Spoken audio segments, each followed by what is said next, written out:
Okay, everyone.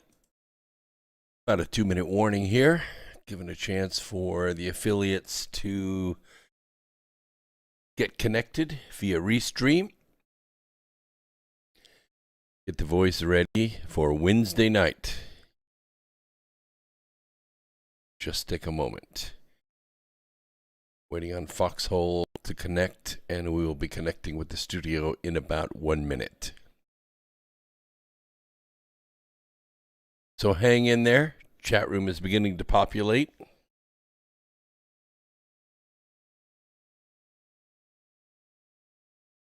Chilly night. Coffee's good. Got a lot of great news for you tonight.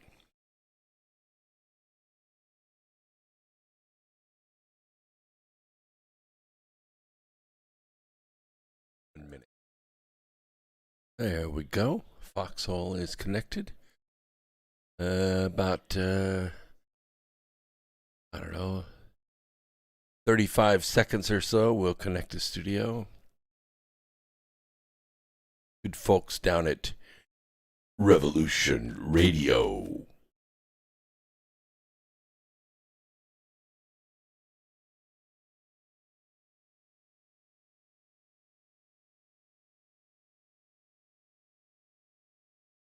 Okay, guys, here we go.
Revolution Radio.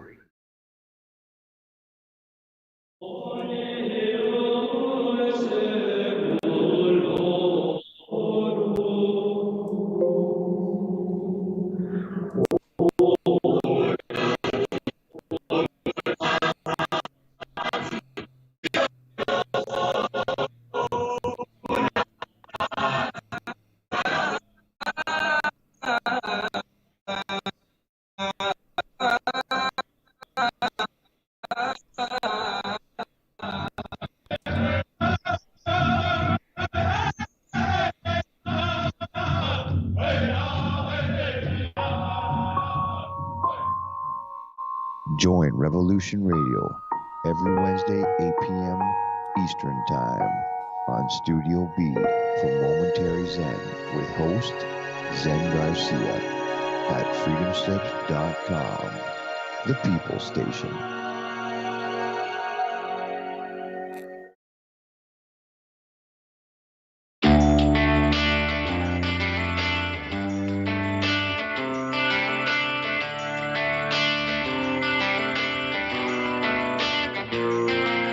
This is Thomas, a.k.a. a Mad Painter. I'd like you to join me Monday nights, 10 p.m. Eastern Standard Time for Open Canvas. Don't forget to bring an open mind. Yes, folks, that's right. Bring an open mind to an open canvas. Again, that is Monday nights, 10 p.m. Eastern. UFOs to government corruption. This is Revolution Radio, freedomslips.com. You don't need to expect us. We're already here. We did not engage in conflict that was out of line with our mission. Is it disloyalty? Is it submission? Is it treason to oppose the hands of tyranny? Never! I will never send troops anywhere on a mission of that kind without telling them that if somebody shoots at them, they can darn well shoot back. I know not what course others may take, but as for me, give me liberty! Oh, give me death! A dark cloud is finally lifting across the world as U.S. military intelligence and their global partners are destroying the deep state criminal power structure that has ruled over our planet for hundreds of years. We are free in the God-given right, and we shall not yield that right to any power on earth. Hi, I'm Scott McKay. The world is at, and I am your host on The Tipping Point on Revolution Radio, where every Monday from 8 to 10 p.m. Eastern, we bring you the latest in this ensuing takedown of this global criminal empire. That's an image of strength. You'll get the raw, hard truth here on The Tipping Point. Come join us Mondays, 8 to 10 p.m. Eastern in Studio B at revolution.radio.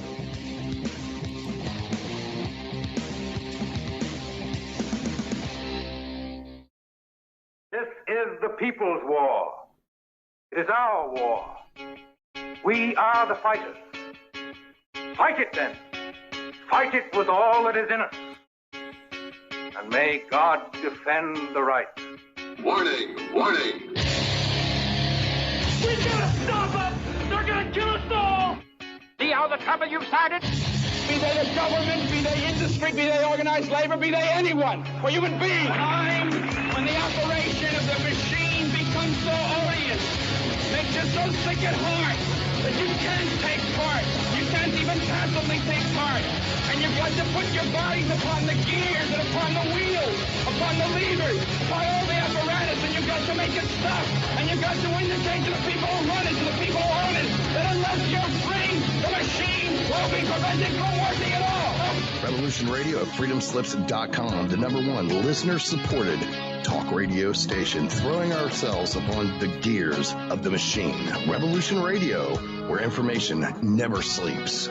You called down the thunder, well now you got it. Right, you tell them I'm coming, and hell's coming with me, you hear? Hell's coming with me! Revolution Radio.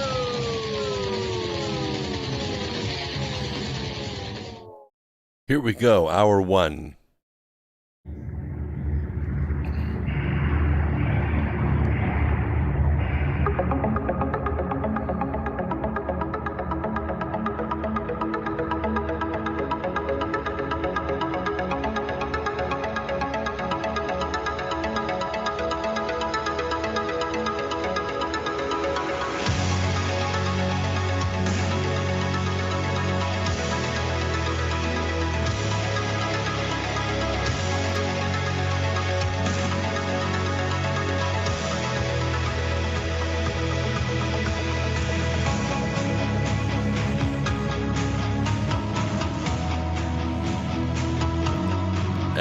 Greetings, Earth Explorers. Welcome to X Squared Radio. I'm your host, Brooks Agnew, coming to you live from an undisclosed location east of the Appalachian Mountains. This is where the past meets the future, and here the results are always positive. We might go a little past your imagination, but have no fear. You will be safely traveling with us. We are streaming live to you through Revolution Radio on freedomslips.com, the #1 listener-supported network in America, possibly in the world. It could be if you'd go to freedomslips.com and make a donation of a couple bucks a month for the rest of the year or next year.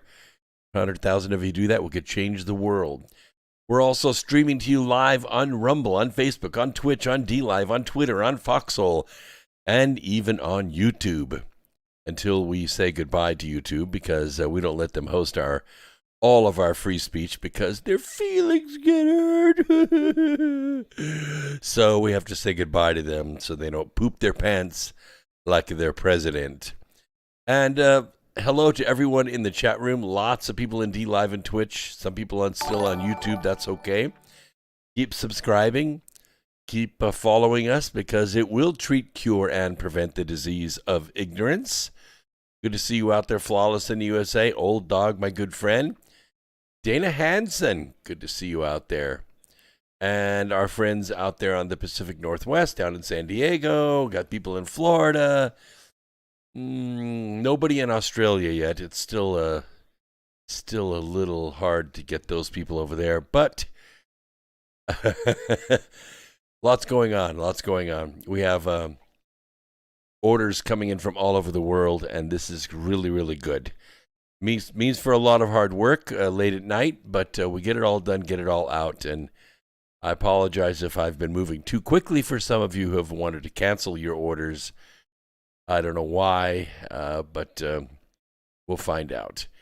Anyway, let's go ahead and get started. We have a lot to go over. You know what Pearl Harbor was, right? Pearl Harbor was an event we kind of saw coming, and then we didn't do anything about it because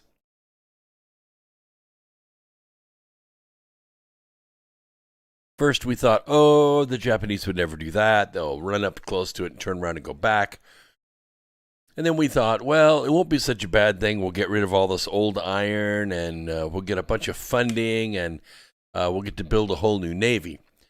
And yeah. We'll lose a few people, but, it's a small price to pay for industrial military complex, right? Well, the same thing is about to happen. Not in Pearl Harbor, not even in Baltimore, but in space. Oh, yeah. Yeah. About a week ago, China launched a spacecraft that we have kind of known was coming. We didn't think they had the gonads to do it, but they did it anyway. It's called the Shijian 21. I know you don't know what that is, but it's now up there and it's in orbit. Now, it's a satellite, but it's much more than that. Okay, according to China Aerospace Science and Technology Corps, it is tasked with demonstrating technologies to alleviate and neutralize space junk. Yeah, space junk. Well, they do. They're the ones who get to decide what space junk is and is not. And we already know, and we have known for quite some time, that it's American satellites that constitute space junk. Yeah.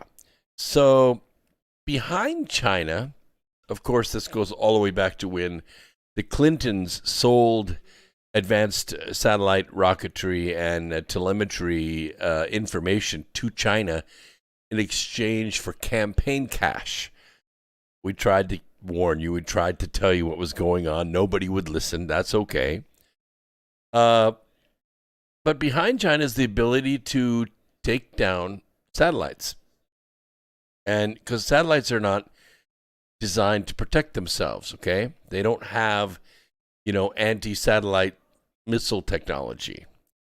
The Shijian 21 is a game changer, okay? It's actually an act of war. There's a report out there. I know you don't read it, but I try to keep abreast of a lot of these things. It's called the Weichert Report. The Weichert Report, not white shirt, Weichert. And it's a real-world offensive capability that can hunt, take its time, sneak up on, and destroy American satellites and render the U.S. military on Earth deaf, dumb, and blind. Because without that satellite technology, specific satellites, we cannot see. We can't fly drones in other countries. We don't know what's going on in Korea. We won't know what's going on in China. If China were to launch a 2 million man offensive against Taiwan, we wouldn't know anything about it because we couldn't see it. We couldn't see it. The Shenzhou 13 mission lifted off with 3 astronauts bound for China's new space station from the Jiuwen Satellite Launch Center in China. This was the 16th of last month. And the Shijian 21 has a big robotic arm, okay? And it can be used to move space junk or to grab it and throw it or to toss it out of orbit. And there are more than 100 million pieces of it floating around the Earth to capture, disable, destroy, otherwise render unusable of other nations' satellites. EUMETSAT and EU and all these countries that have spent hundreds of billions of dollars putting their satellites up to give themselves an eye in the sky. That arm makes the Shijian 21 not a satellite, but a satellite crusher. Okay, they could reach out, snatch the solar panels right off your satellite, grab it, give it a 90-mile-an-hour swing toward the atmosphere, and off it goes. Brandon Weichert is the author of a book called Winning Space: How America Remains a Superpower. And he says that the Chinese satellite was launched into geosynchronous orbit. That's out about 12,500 miles, somewhere around there. And these are not orbiting satellites. These are satellites that sit over certain spots of the world. Like you have DirecTV, right? You got DirecTV? You know that little tiny satellite dish that sits on your house that looks out toward the southwest sky? That's a geosynchronous satellite. The satellite on your house doesn't sweep, okay? You don't get new TV programs every 2 hours.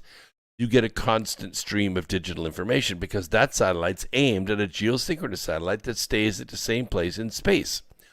All the houses in North America look at the same satellite. DirecTV or Dish TV, or in the old days we used to have, big dishes in our backyard back when satellite was, hackable.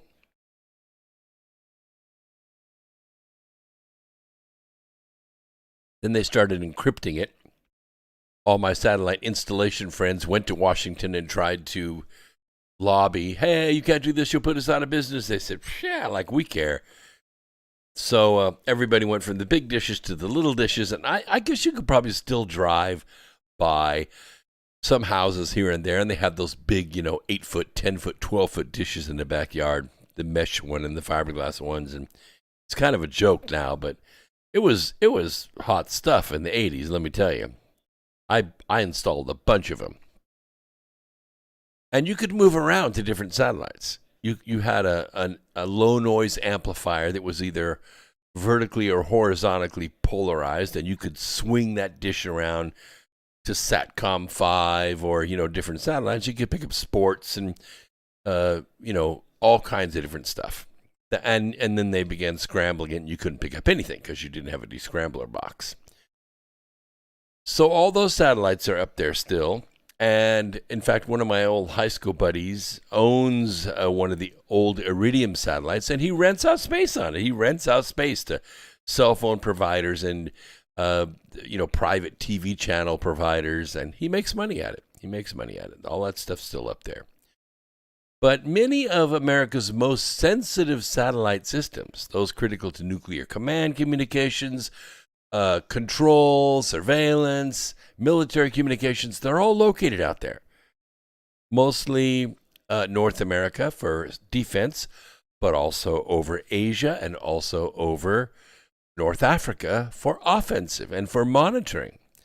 And because the U.S. satellites in geosynchronous orbit are so far away from Earth, 12,500 miles, they're both expensive and they're very hard to replace. They're not going to hit the atmosphere anytime soon.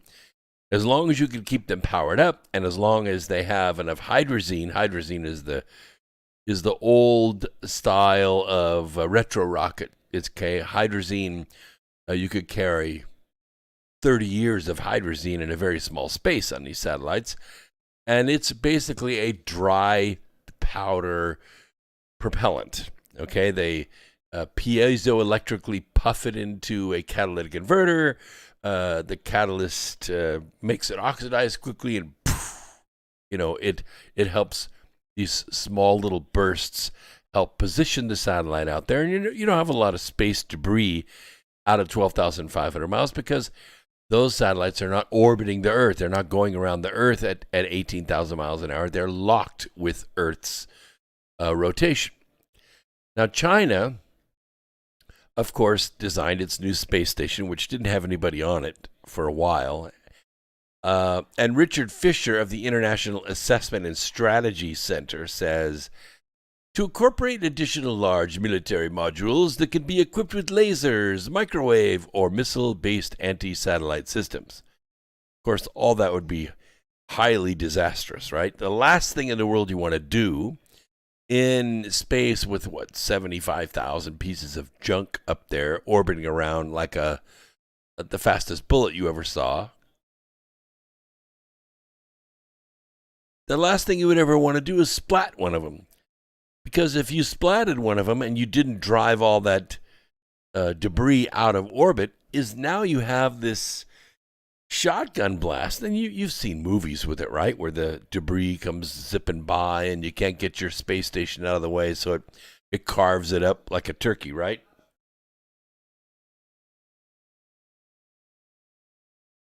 Well, not like a turkey, more like a pig roast, where you just splatter the thing all over the place and put it on a bun. That's more like what it's like. So we have run all kinds of simulations. We run, ISS intercept missions. We run scenarios where different satellites are attacked. They're struck by a bolt, going 20,000 miles an hour. And we try to recover from that in modeling.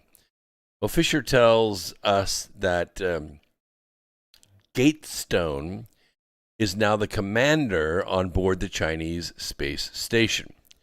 This is one of the veterans of that ISS mission. And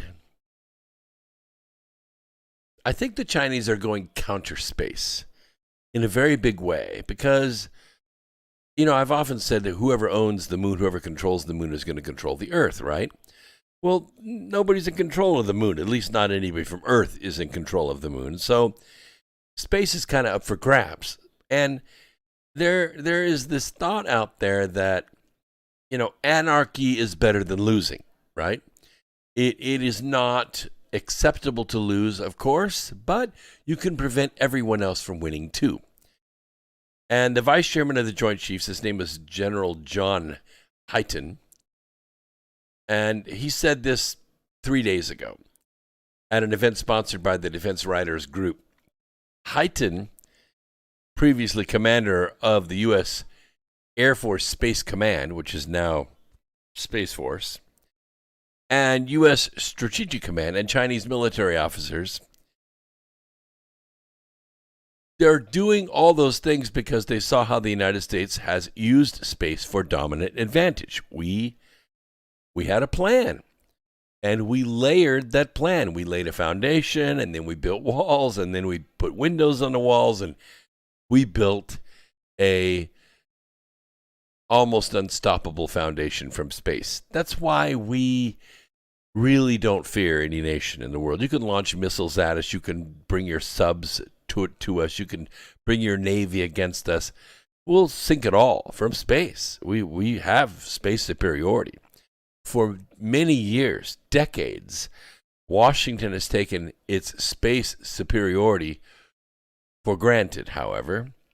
Complacency is not the only American disease. However, American blindness also had a role. At one point, America was dominant in space, and American political leaders decided to go slow on developing anti-satellite weaponry for fear of triggering a competition. With the United States having the most assets in orbit, the reasoning went, well, the U.S. would have the most to lose with a race because some anarchists could go up there and cause a ruckus. So we don't want to provoke anybody. We don't want to make anybody mad. And that view, I'm afraid, was the product of a fundamental misunderstanding of Chinese and Russian attitudes. They just don't get it. Okay, they don't get it. Maybe not so much Russian, but definitely Chinese. And the misunderstanding also directly led to America failing and falling behind in another crucial space technology. You see, the U.S. was the early leader in hypersonic flight. We had the X-15, right? We reached Mach 6.7. We had the SR-71. All this stuff, right? And now, however, America is about half a decade behind China. And the U.S. is also trailing Russia. We just don't have that kind of weaponry. We didn't think we ever needed it. We didn't think our enemies would catch up with us. And the reason is we never thought that we would have a couple of presidents that were so willing to sell American secrets to our enemies to make themselves rich. But they did. I mean, they're traitors. Yes, of course they're traitors. But you know what's going to happen to them? Nothing. Nothing at all.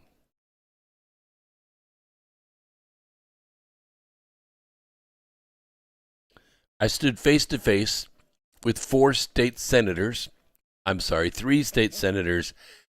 a future state secretary of state 2 weeks ago, face to face.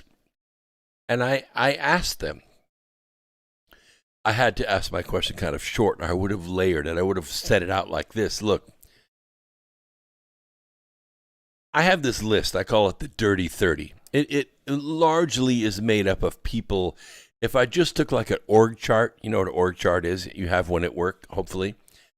If you go to January 5th, not January 6th, January 5th, 2017, Trump was elected, but he wasn't inaugurated yet. Obama was still president. Obama calls a White House meeting, and he calls in Brennan and Comey Chameleon and Susan Rice and Joe Biden. He calls in his best high-level trustworthy staff. And he announces that he's signing an executive order that is going to drop all the safety barriers between the intelligence agencies. So now things that they discovered that they're supposed to keep secret, they're not supposed to let the CIA know. They're not supposed to let the FBI know or other intelligence organizations. Now the NSA can share what it knows with the DNI, with the CIA, and it goes on and on, the whole list. It's all the barriers are broken down. He announces that. And then he tasks everyone in that room with destroying the incoming Trump administration. Oh, it's all treason. They all need to be arrested, tried, sentenced, found guilty and sentenced. And you know what the penalty for treason is. I'm saying it right now. And I would tell these guys, this is just the Dirty 30. There's probably 3,000 that need to be arrested, tried, and at least have some part of their body cut off at the collarbone. Because they have put us all in jeopardy. In fact, they put the whole world in jeopardy. Because once you take out America, the oceans are no longer free. Space is no longer free. The airspace above you is no longer protected. Forget about commercial flights. Forget about ocean cruises. All that would be over, done. It would all be militarized. And they did it for money. They did it for power.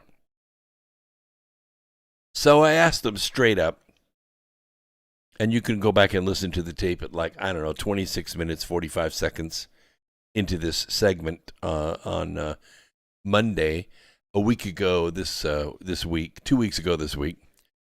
I asked the question. It is often said that war is justice denied, which it is. I mean, that's about as succinct as I can make it, right? If you don't administer justice, eventually you're going to go to war because the oppressed will only take it so long. And then they will rise up and they will go to war with you. And justice delayed is justice denied. So justice delayed also causes war. It's a natural progression. If you have bad people that you know have disobeyed the law, they're trafficking children, they're shipping deadly drugs into your town, all you have to do is take a short walk down to the morgue in your village, all the way down to the village level now. Just go down to the morgue. Go there tomorrow before lunch. I guarantee you will see a toe tag of somebody in there who's dead of a drug overdose. You know why?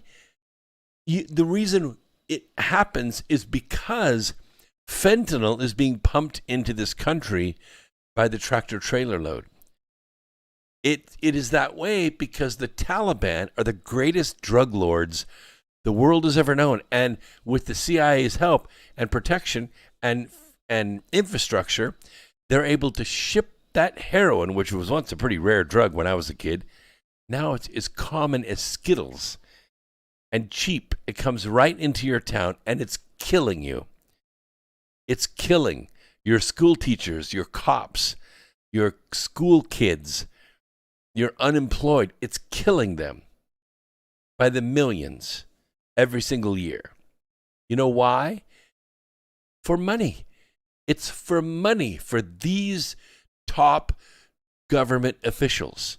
It's to fund their black operations, to fund their wars, to fund their habits and their appetites and their passions, because they can't do it with real money because it's not legal. You do illegal stuff with illegal cash. So all this American restraint of holding back in space and trying to keep up with the technology, all it did was allow the Chinese and the Russian militaries to grab commanding leads in the race to deploy these really impossible to defend technologies, these delivery systems for nuclear weapons, these directed energy weapons, these I call them rod of God. I mean, originally they were designed to be these like 20-foot long tungsten rods, but I don't know if you know, tungsten's really heavy. And a 20-foot long rod would take an impossible amount of money to get up into space and just let sit there. I don't think, and by the way, we don't really have a launch engine to take something like that up there, not be seen. The only craft we have that routinely goes up and stays up and flies all over the place. I mean, it changes orbits. We don't really know its mission every time it goes. It's super top secret. Is the X-37B, right? The X-37B. Well, okay, it's like a mini space shuttle.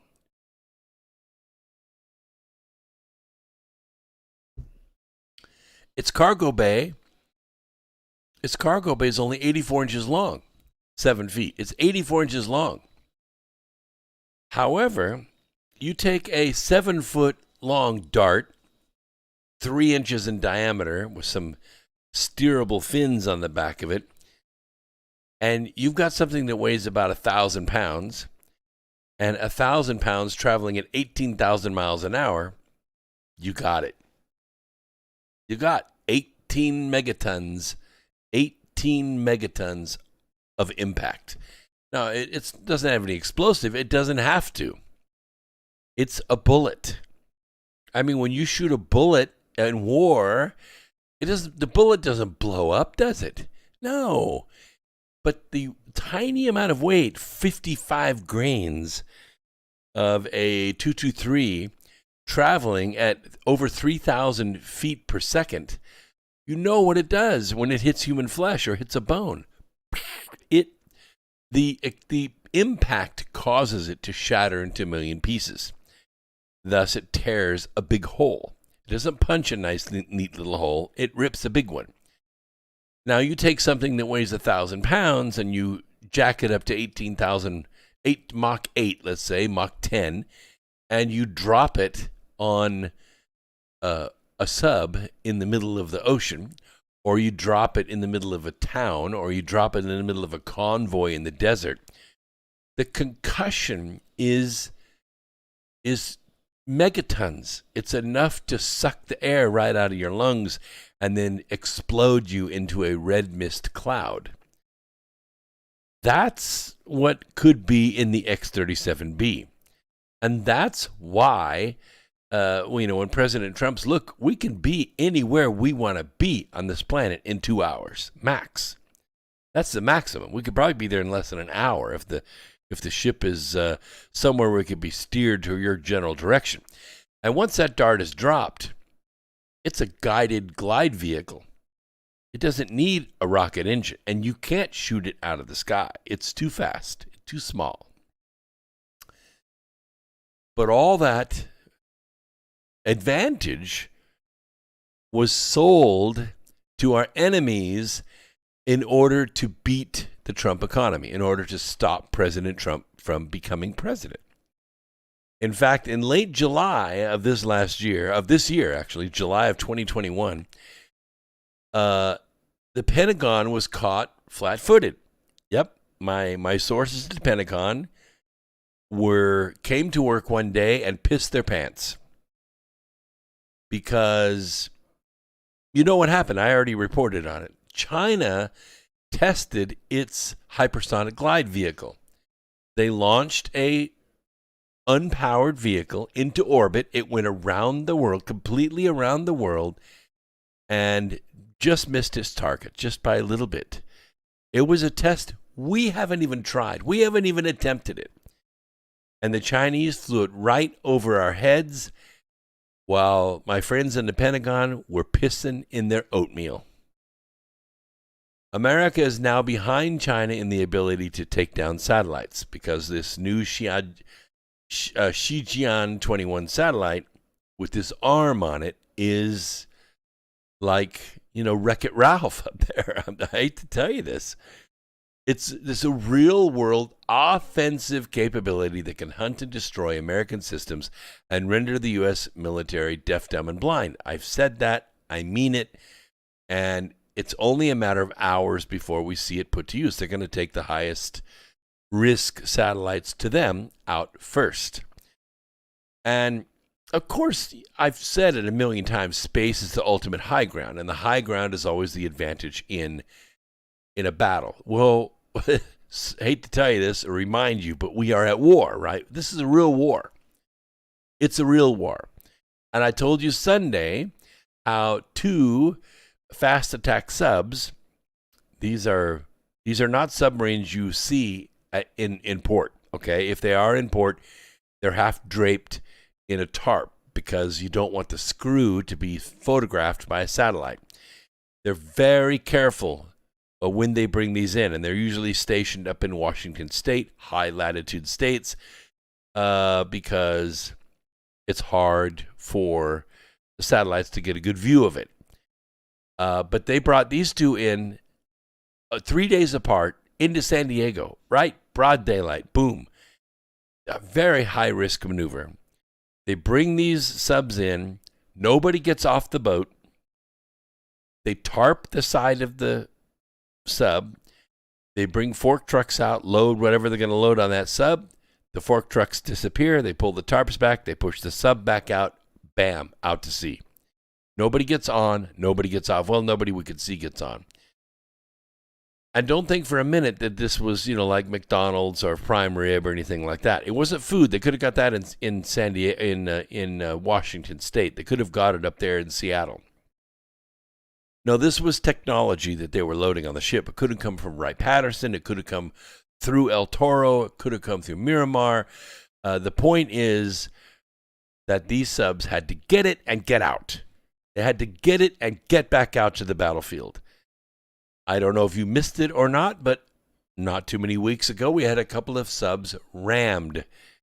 They rammed into something or something rammed into them over in the South China Sea. We don't know what it was. Could have been a drone, could have been a sub-hunter robot. We don't know. But those subs limped their way back to home and are under repair. Next thing we know, these 2 fast attack subs show up, get some extra technology, and boom, back out to sea, back into the battlefield. There's a war going on. There is a war going on under the sea, and there's a war going on in space. And there's a war going on in your university, in your companies, in your agencies, departments, bureaus, administrations, and yes, in the Pentagon. When Trump was president, he started a commission to track all these CCP soldiers that were in this country. We knew who they were. We knew where they worked. We knew where they lived. We know when they brought their families over. We know all the money that went in and out of their accounts. We monitored their phones. We monitored all their computer communications. And some of them had been brought in for questioning. Some of them were under arrest. Yeah, and they were being questioned. And then Virtual Joe and his gang of criminals took over the White House and released them all. Just let them go. And what did they do? They scattered. They went right back to China under hiding. And they brought more. And they brought more.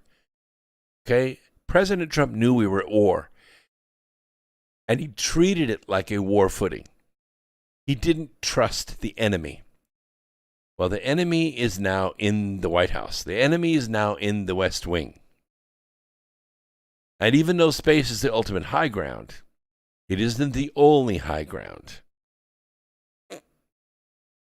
We should have known, if they'd have been listening to this program, they would have known, because I think about 2 years ago, I started talking about how the Cold War was going hot. And I thought it was a little provocative at the time, and it got me in trouble with YouTube a couple of times because it was provocative. But guess what? It all turned out to be true, didn't it? Yes, it did. And Mr. Weichert agrees with me. He believes the Chinese are building the capabilities to knock the Americans out of orbit and then to place their own systems in its place. We got to catch up. We have to catch up, Earth Explorers. And of course, a big course correction is necessary. Is it going to happen under Virtual Joe and his gang of criminals? No, it's not.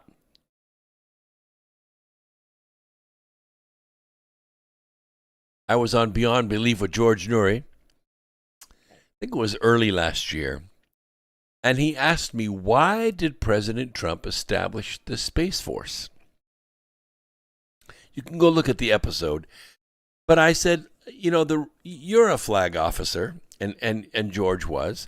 A flag officer is a person who is a commissioned officer in a battle situation. In other words, you're not a paper pusher and you didn't do everything here in the States.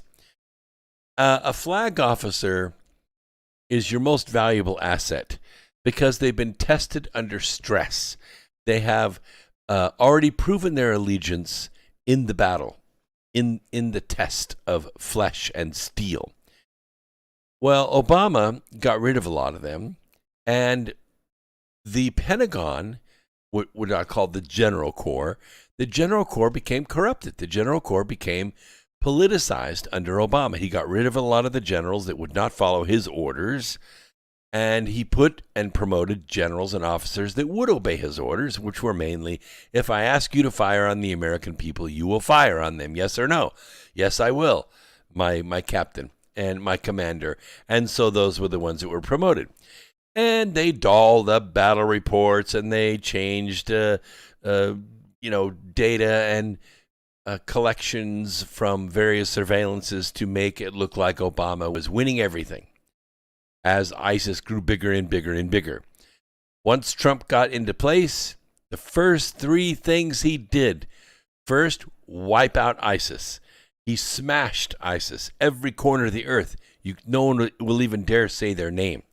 He turned the right generals loose, and they went out and caught them. The second thing he did is he killed the brains. He killed Baghdadi. He killed bin Salman. He got these guys, or not bin Salman, but Soleimani. He got these guys and killed them. As soon as he could isolate them away from collateral damage, he took action and destroyed them. And the third thing he did is he put the Space Force in place so that he could bring these flag officers back and give them a division that would protect and uphold the Constitution of the United States. You'll recall that Obama decommissioned the Second Fleet.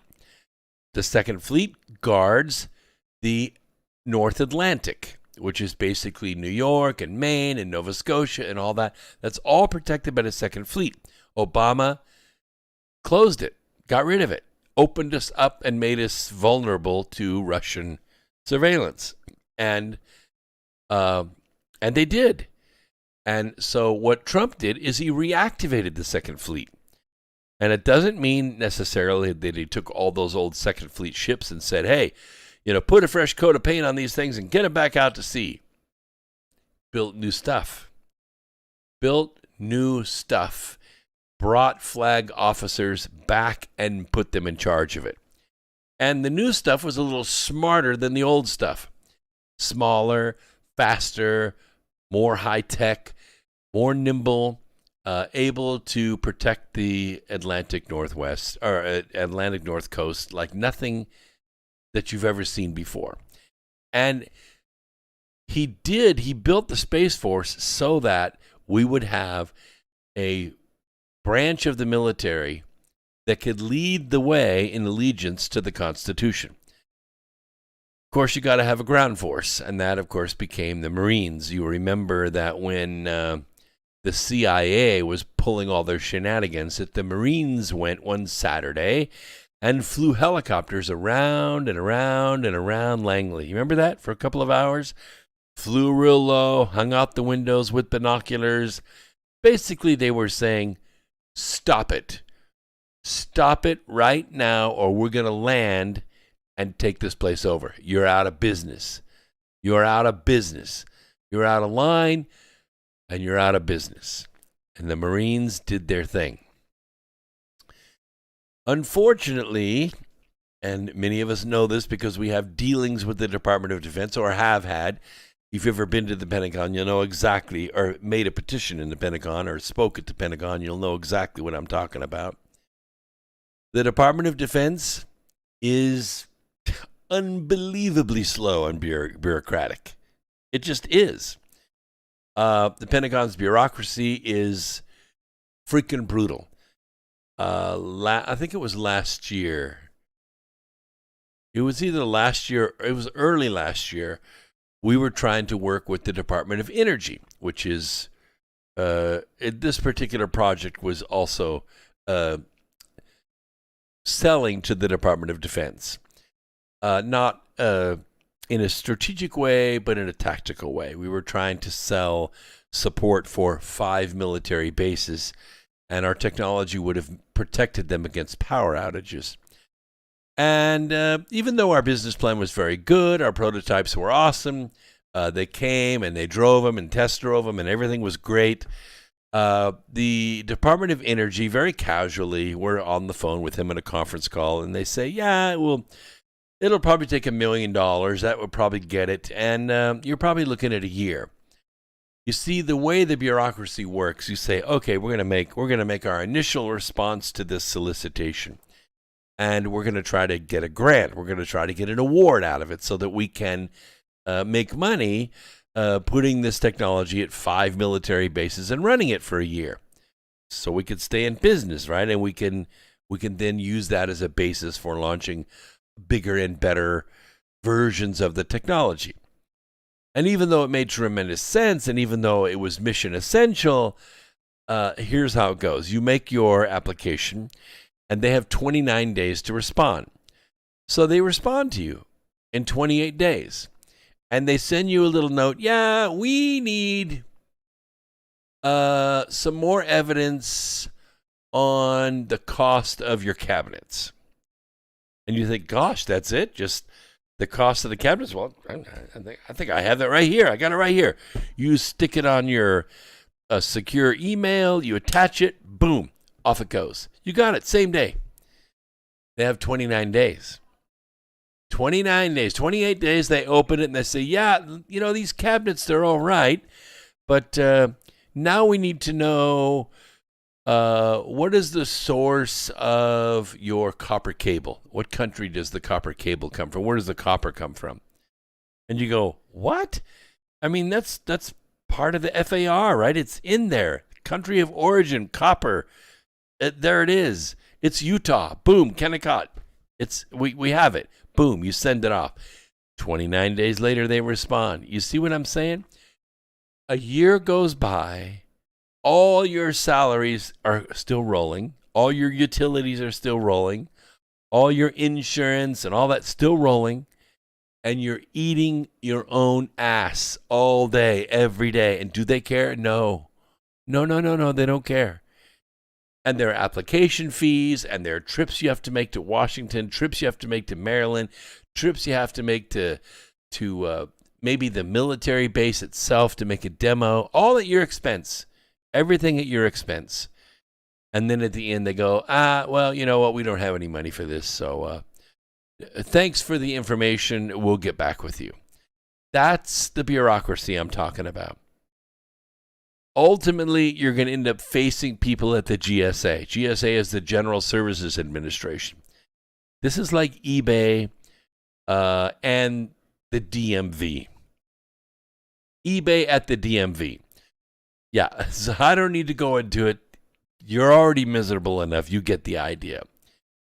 Fortunately, there's an Elon Musk out there. He's a bureaucracy of one. That's it. If he wants to do it, he writes the check, boom, it's done. He wants a new spacesuit, done, 30 days.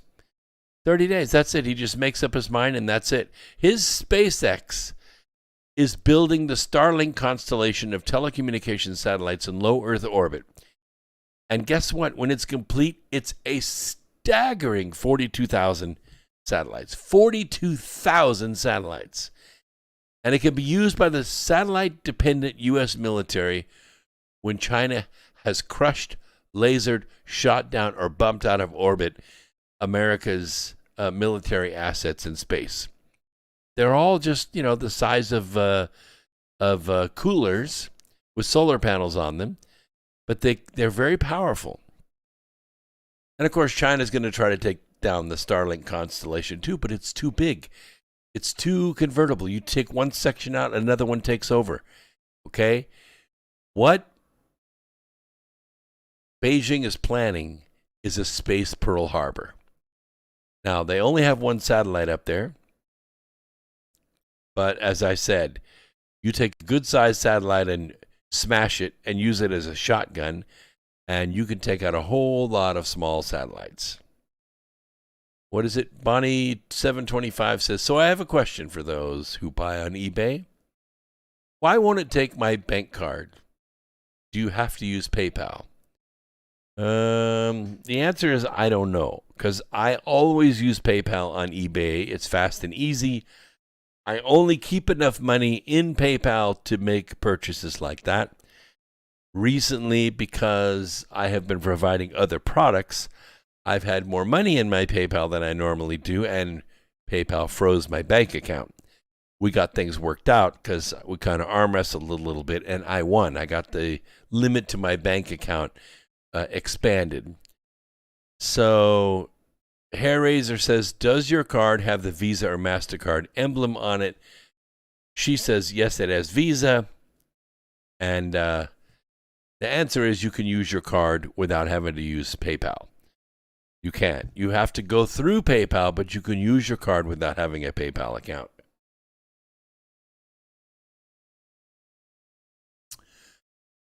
I can explain it to you, but first we have to say goodbye to YouTube.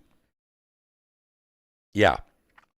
So if you're listening to this program on YouTube, and there are a few of you out there doing that, look down here. Look here in the description. You see this right here? Right there. Yeah, right there. It's got a list of other free speech platforms. There's Rumble, there's Facebook, there's Twitch, there's DLive, there's Twitter, there's Foxhole. You can go to any one of those, and I'll give you 30-second warning here, because we're going to say bye-bye to YouTube. We have to, because Google routinely violates our civil rights by censoring our free speech. And we're about to go into some more interesting news, and we cannot let them host it because it hurts their feelings. And even though all the people that watch YouTube want to hear it, the YouTube police do not, and they work for Google. So we have to say goodbye to YouTube right now. So I hate to do it.